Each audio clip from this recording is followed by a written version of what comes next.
आके उस चीज को जी पार्टिकुलर देखूंगा, देख के फिर उस चीज का निपटारा करने की पूर्ण कोशिश करूंगा। एलिवेटेड पुल बनने के बाद लोगों के में अच्छा माहौल है, मेरी संभव मदद होती है, कोई भी हो मैं उसके लिए हमेशा तत्पर रहता हूँ।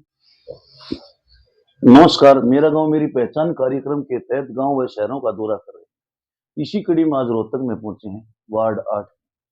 जो शख्सियत हमारे सामने बैठे हैं वो किसी परिचय की मोहताज नहीं है। सामाजिक सेवा की बात हो, कहीं पर धर्म पुण्य की बात हो, भंडारे के आयोजन की बात हो, दान देने की बात हो, गौशाला में दान देने का हमेशा बढ़ चढ़कर भाग देते हैं। हम आपको बता दें, पेशे से वकील हैं, एडवोकेट प्रदीप सैनी जी हैं। वार्ड 8 से इनकी मिसिज प्रत्याशी हैं कविता सैनी जी, वार्ड 8 से पार्षद प्रत्याशी हैं। हम इनसे बातचीत करेंगे, वार्ड में क्या समस्याएं हैं, वकील हैं, राजनीति में आने का उद्देश्य क्या है, किन समस्याओं का समाधान करवाना चाहते हैं वकील साहब, इनसे बातचीत करेंगे। वकील साहब नमस्कार।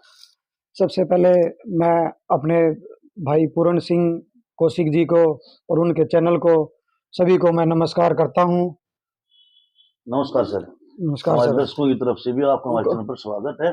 सर बातचीत करते हैं, आप पेशे से वकील हो जी सर। और समाज सेवा में जुटे हुए हो। हमने लोगों से बातचीत की है, आपका एक यहाँ पर जो पहचान जो आपने बनाई, जी पार्षद चुनाव तो अब आए हैं निगम के, जी इससे पहले भी आप समाज सेवा में जुटे हुए, तो ऐसी क्या काम करवा दिए कि लोग आपको याद कर रहे हैं? देखिए जी, मैं 2010 से अपने सोशल वर्क के लिए जी और समाज के जो भी मेरी संभव मदद होती है, कोई भी हो, मैं उसके लिए हमेशा तत्पर रहता हूँ। जी और मेरा प्रयास यही रहता है कि मैं समाज के जितना भी कोई भी छोटा मोटा किसी भी प्रकार का कोई भी कार्य हो तो मैं उसमें आगे जाके भाग लूं और समाज के उस कार्य को करने में मैं संपूर्ण कर सकूं। सर, इस तरह कार्य आप सामाजिक कार्य आप करवा रहे हो, तो राजनीति में आने का उद्देश्य क्या है? राजनीति में देख, जैसे कि नरेंद्र मोदी जी की जो नीतियां चली हुई हैं जी और हरियाणा सरकार में जैसे नायब सिंह सैनी के द्वारा जो बिना पर्ची बिना खर्ची के जो नीतियां चलाई गई है, जी जी मैं इन नीतियों से बहुत खुश है और पूरा हरियाणा इन नीतियों से बहुत खुश है। जी सर। जो इनकी जो ये नीतियां चलाई गई है, लोगों को इन जो सामाजिक, पहले लोगों को ये सामाजिक जो सेवाएं होती थी उनका वो नहीं मिल पा रहा था। जी अब इन नीतियों के तहत जो इन्होंने ऑनलाइन पोर्टल चलाए हैं या ऑनलाइन सुविधाएं जो दी हैं समाज को, उसमें सब पूरा समाज बढ़ चढ़ के भाग ले रहा है। मतलब आपने बोला है कि जो सरकार की तरफ से जो सुविधाएं मिल रही हैं जी, वो जन जन तक पहुंचाना। जन तक पहुंच रही है। वो जो समस्याएं लोगों की थी जी उनको पूरा कर रही है ये हरियाणा सरकार के द्वारा। ये जैसे यहाँ पूर्व में मंत्री रहे मनीष ग्रोवर जी के द्वारा भी जी शहर में जो समस्याएं थी उनको निपटाने का काम किया है। जी और जैसे ही यहाँ जाम की जो समस्याएं रहती थी उसके लिए एलिवेटेड रोड बनाए हैं, पुल बनाया है, सरकार ने बहुत अच्छे कार्य किए हैं। लेकिन सर एक बार आपको बीच में जी रोकेंगे, आपने एलिवेटेड पुल की बात की। जी जब ये पुल का निर्माण चल रहा था, जी निर्माण जब शुरुआत हुई थी, जी जी तो कई लोग इससे खुश भी नहीं थे। क्या कुछ कहना देखिए चाहोगे आप? देखिए हर चीज के लिए हर वर्ग का आदमी जी खुश नहीं हो सकता, जी क्योंकि कहीं उन लोगों को थोड़ी बहुत ठेस पहुंची होगी, बिल्कुल सर। तो उसके बदले में सरकार ने उनके लिए और लोगों के लिए, हम किसी पर्टिकुलर एक चीज को ना देखते हुए समाज का फ्यूचर देखने के लिए तो ये काम करने पड़ेंगे। तो आज लोगों में कितनी खुशी है। देखो यहाँ पर जाम की स्थिति, आपने बताया कि जाम की स्थिति हमने भी बिल्कुल देखा है, लंबे समय कई वर्षों से मतलब यहाँ पर रह रहे हैं, जी। लेकिन जाम की स्थिति बहुत बुरा हाल था, व्हीकल नहीं अब निकल सकता था। अब तो उस लोगों के अंदर किस तरह एक माहौल है इस एलिवेटेड पुल बनने का? एलिवेटेड पुल बनने के बाद लोगों के में अच्छा माहौल है और जी जाम की जो समस्याएं थी जी वो उससे काफी हद तक निपटारा हो चुका है। जी अभी जैसे यहाँ बस स्टैंड से लेकर पावर हाउस तक का जो पुल का कार्य चल रहा है, जी जी उसके बाद भी यहाँ जो सुप्रा चौक के बीच का जो जाम था जी उससे भी काफी निपटारा मतलब मिलेगा, राहत मिली सर। राहत मिली है लोगों को इस चीज के लिए। सर एक आपके वार्ड के ऊपर चलते हैं। जी आप राजनीति में आए हो, आपकी मिसिज कविता यहाँ से जी पार्षद प्रत्याशी, जी सर। तो आपने वार्ड में क्या समस्याएं हैं, और यदि वार्ड की जनता आपको मौका देती है तो जी पहली कलम से वार्ड की जनता के लिए आप क्या करवाना चाहोगे? मैं सबसे पहले पहली कलम से वार्ड के लिए जो सीवर की समस्याएं हैं जी और जो पानी की जो प्रॉब्लम है, जी अगर सरकार मुझे मौका देती है जी काम करने का, तो मैं सबसे पहले जो लोगों के पास ये गंदा पानी पहुंच रहा है, लीकेज की वजह से है, किस वजह से है, मैं खुद जाके उस चीज को जी पार्टिकुलर देखूंगा, देख के फिर उस चीज का निपटारा करने की पूर्ण कोशिश करूंगा और अभी खरा उतरूंगा उसके अभी लिए। जैसे आपने बताया, क्या पर्याप्त मात्रा में और स्वच्छ जल आपके वार्ड में उपलब्ध नहीं हो पा रहा है? अभी कई जगह हैं जहां पर पर्याप्त मात्रा में जल उपलब्ध नहीं हो पा रहा है, जी पर सरकार भी उस चीज के लिए अच्छा प्रयास कर रही है। जी जी सीवर, ये पानी के जो वो है टैंक, पहले हमारे पास पानी की बहुत शॉर्टेज रहती थी, अब काफी वो है, नहरों का पानी अच्छा आ जाता है। एडवोकेट साहब, और आपका मतलब ये है कि यदि जनता आपको मौका देती है तो हर घर जल, हर घर नल, नल, बिल्कुल जी। जो सरकार का जो जो नारा सरकार है की जो नारा उसको है आप वो सार्थक सिद्ध करोगे, वो सार्थक सिद्ध उसको। करेंगे जी ये उसको। जी सर, एक बात करें, किसी घर की बात करें, कहीं पर ऑफिस जी की बात करें, आप जी भी बहुत बड़े पद पर हो सर, एक जिम्मेवार नागरिक हो, जी, एक साफ सफाई का अहम रोल होता है। बिल्कुल होता है, तो साफ सफाई यदि के लिए वार्ड भी। की जनता आपको मौका जी, देती है तो स्वच्छता और सौंदर्यीकरण को लेकर आपके क्या प्रयास हैं? मेरे ये प्रयास रहेंगे कि मैं हर वार्ड, जी पूरे वार्ड के अंदर जो भी नगर निगम के द्वारा सुविधाएं दी जाएंगी, जी जैसे कूड़े की है उसको उठाना, घर घर के जा, जो भी कहीं कहीं समस्या लगेगी कि यहाँ गाड़ी नहीं पहुंच रही है, तो मेरा प्रयास रहेगा वहां तक गाड़ी को पहुंचाना। जी और मेरा एक और प्रयास रहेगा, हमारे पूरे वार्ड को मैं चाहता हूँ कि पूरे प्रदेश में जी पूरा शहर हरा भरा हो, उसके लिए हर घर के आगे एक एक पौधे की जो मैं लगवाऊंगा, उसके लिए लोगों से निवेदन करूंगा जी कि ताकि हमारा समाज हरा भरा रहे और शहर पूरा हरा भरा रहे, हमें स्वच्छ हवा मिले। जी उसके लिए मैं, ये मेरे प्रयास रहेंगे। एडवोकेट का बहुत अच्छे प्रयास हैं, बहुत दिन ये कोशिश रही है। इन्होंने एक बहुत बड़ी बात बोली है, जो आज तक हमने भी पूरे रोहतक का दौरा किया है, पूरे हरियाणा में हम घूमे हैं, आज तक किसी ने ऐसी बात नहीं बोली। सबसे अच्छी बात इन्होंने बोली कि प्रत्येक घर के सामने एक पौधा होगा। ये इनके प्रयास रहेंगे, और इनके प्रयास रहेंगे, यदि वार्ड की जनता मौका देती है, कम से कम अपने वार्ड में तो एक पौधा प्रत्येक घर के सामने जरूर लगवाएंगे। एडवोकेट साहब, बात करते हैं पौधों को लेकर, अभी तक आपकी क्या प्रयास रहे? अभी तक जो भी प्रयास मैंने, हमारा ये महात्मा ज्योतिबा फुले सामुदायिक केंद्र है, जी जी इसमें मैंने 200 पेड़ लगवा रखे हैं जी। जी सर। उसमें से कुछ जो बारिश की वजह से या गर्मी की वजह से कुछ खराब हो गए, जी अभी कुछ चले हुए हैं, उनकी देख रेख हम खुद कर रहे हैं। मैंने रोड पे, ये जो मेरे घर के बाहर भी लगे हैं, एक दो और लगे हैं, यहाँ मेन जी रोड पे भी हमने जहां तक जो संभव प्रयास हुए हैं, हमने लोगों को बोला है तो उन्होंने लगाए भी हैं और कर भी रहे हैं। सर, कोई नया काम शुरू करते हैं जी तो कोई प्रेरणादायक होता है।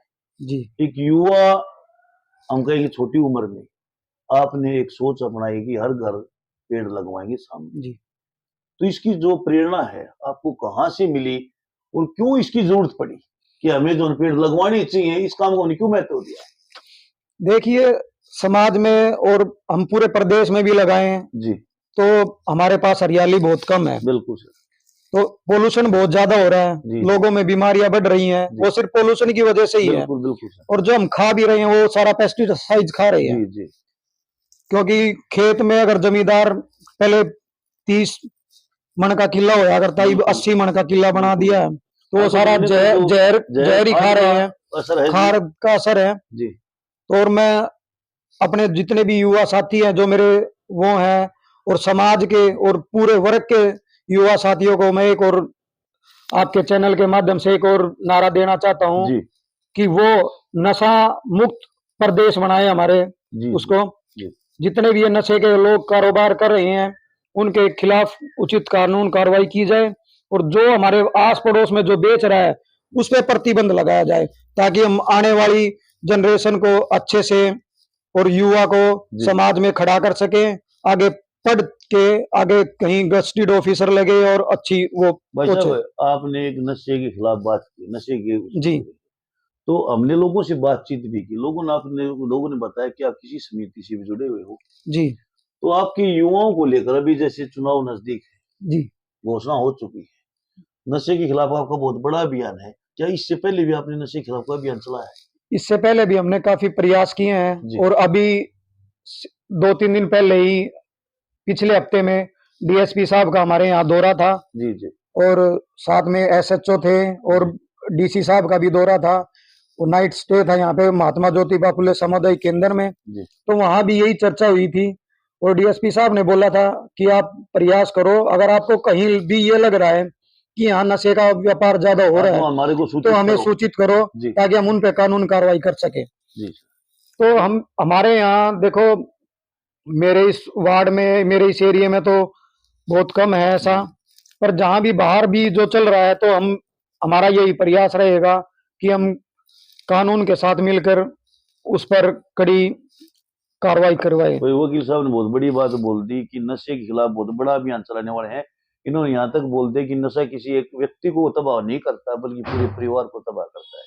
तो हम ये आपकी वकील साहब, हम भी अपने जो चैनल के माध्यम आपको सराहना करते हैं कि आपका जो ये अभियान आगे बढ़े और अब तक आप इस अभियान में जुड़े हुए हो।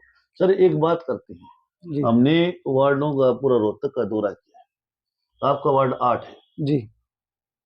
क्या आपके वार्ड में पार्क है?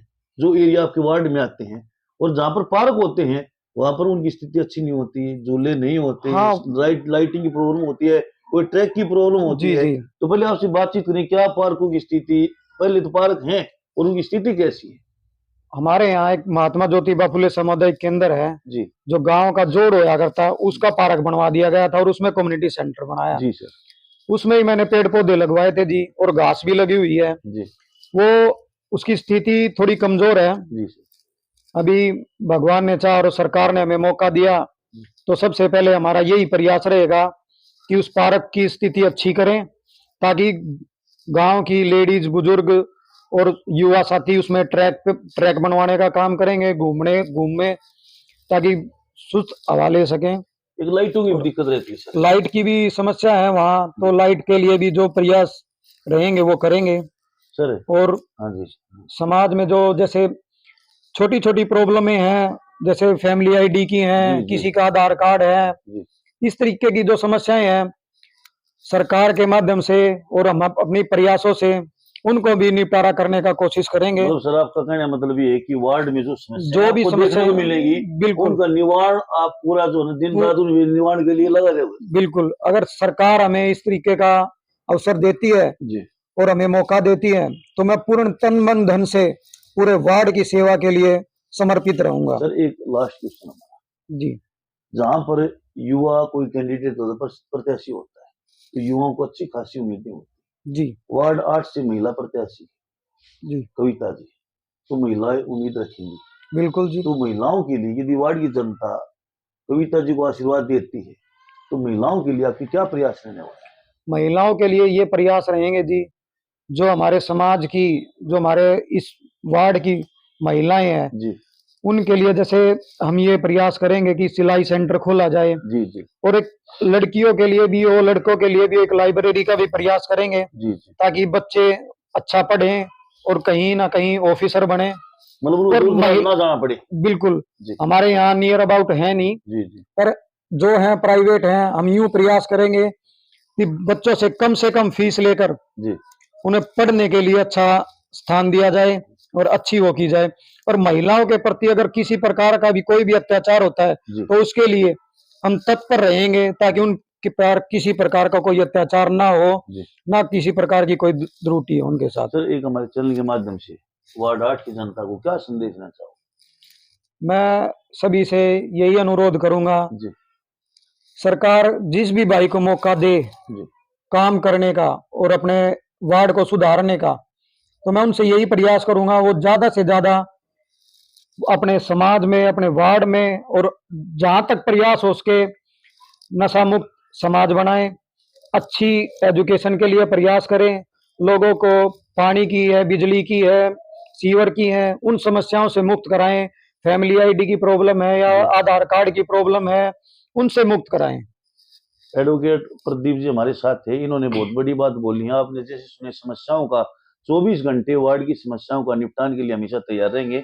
इन्होंने पेड़ पौधों की बात की, प्रत्येक घर के सामने यदि इनको जनता, वार्ड की जनता मौका देती है, सरकार से भी अपील की है, यदि सरकार इनको मौका देती है, आशीर्वाद देती है, सहयोग देती है, यहाँ से चुनाव लड़े, तो ये प्रत्येक समस्या का निपटान करवाएंगे। फैमिली आईडी की बात की, आधार कार्ड की बात की, इन्होंने पीने की पानी की समस्या की बात की, सीवर की बात की, बिजली की बात की, लाइब्रेरी को लेकर बात की, शिक्षा को लेकर बात की, पार्कों को लेकर इन्होंने बात की है।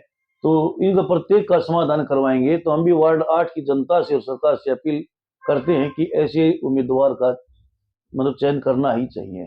सर, इतना कीमती समय में से आपने जो समय दिया उसके लिए मैं आपका धन्यवाद करता हूँ। मैं भी आपका धन्यवाद करता हूँ पूर्ण जी, जो आपने अपने चैनल के माध्यम से जो हमारे विचार सुने, जो मेरे विचार सुने और लोगों के तक ये विचार पहुंचा रहे हो।